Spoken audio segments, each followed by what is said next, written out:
১৩৩টি দেশকে পেছনে ফেলে পবিত্র কুরআন প্রতিযোগিতায় বিশ্ব চ্যাম্পিয়ন হয়েছেন পটুয়াখালীর সন্তান হাফেজ নুরুদ্দিন জাকারিয়া।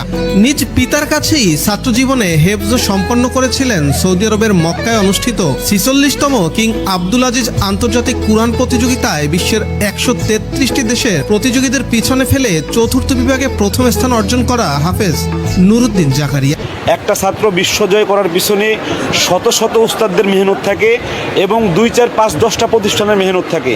যেমন সে তার বাবার কাছে হাফেজ হয়েছে সর্বপ্রথমে, যে তার বাবার কাছে হিফজ সম্পন্ন করে, এরপরে ঢাকার একটা বড় মাদ্রাসা নাজবুল সাহেবের কাছে ১ বছর পড়ে, এরপরে মার্কাজুল ফয়জিল কুরআন সেখানে ২ বছর পড়ে, এরপরে এখন আর রায়হান ইন্টারন্যাশনাল মাদ্রাসা আমার এখানে ৩ বছর পড়ে। আমরা তাকে মিশরের একজন বড় শায়েখ তার কাছে অনলাইনে গত ৮ মাস যাবৎ এই প্রতিযোগিতার জন্য শুধু ৮ মাস যাবৎ প্রতিদিন ১.৫ ঘন্টা আমি মাসে ১০,০০০ টাকা দিয়ে আমার টাকা দিয়ে তাকে আমি পড়াইছি। এবার বুঝে দেখেন যে একজন ছাত্র বিশ্বজয় করার জন্য তার কত শিক্ষকের কাছে পড়া লাগে। তিনি বরিশাল বিভাগের পটুয়াখালী জেলার বাউফল উপজেলার কালীশ্বরী গ্রামের বাসিন্দা। গত ৩ দিন আগে ৪৬তম কিং আব্দুল আজিজ আন্তর্জাতিক কুরআন হিফজ তিলাওয়াত ও তাফসির প্রতিযোগিতায় ১৩৩টি দেশের প্রতিযোগীদের পেছনে ফেলে বিশ্ব চ্যাম্পিয়ন হওয়ার খেতাব অর্জন করেন। এই নুরুদ্দিন জাকারিয়া আমার কাছেই হেফজ শেষ করে।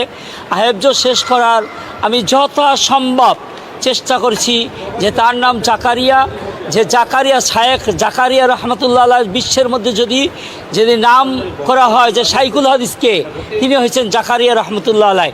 তার নামে নাম করা হয়েছে, তার নানা নাম রেখেছেন যে তিনিও যেন এরকমভাবে বিশ্ব রেকর্ড করতে পারে যে বিশ্বের মধ্যে যে জাকারিয়া রহমতুল্লাহ আলাইহ যেন শাইখুল হাদিস ছিলেন, এরকম একজন বিশ্ব সেরা একজন হাফেজ আলেম শাইখুল হাদিস হতে পারে, বাইতুল্লাহর ইমাম হতে পারে।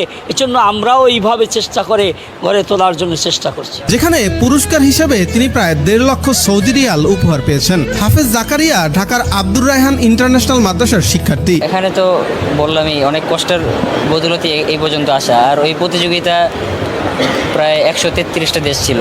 ১৩৩টা দেশের ওখানে যারা প্রতিযোগী আসছে প্রত্যেকেই তাদের নিজের দেশ থেকে ফার্স্ট হয়ে আসছে। অনেক কঠিন প্রতিযোগিতা, এটা যোগ্যতা দিয়ে লড়াই করা সম্ভব ছিল না। এটা আল্লাহ তাআলার অশেষ অনুগ্রহের কারণে হয়তো আল্লাহ তাআলা আমাকে দান করেছেন। বিশেষ করে সৌদি আরব নিজের দেশ তো ভালো পড়েছি, আবার নিজের দেশের লড়তে আরও আলাদা সাহস।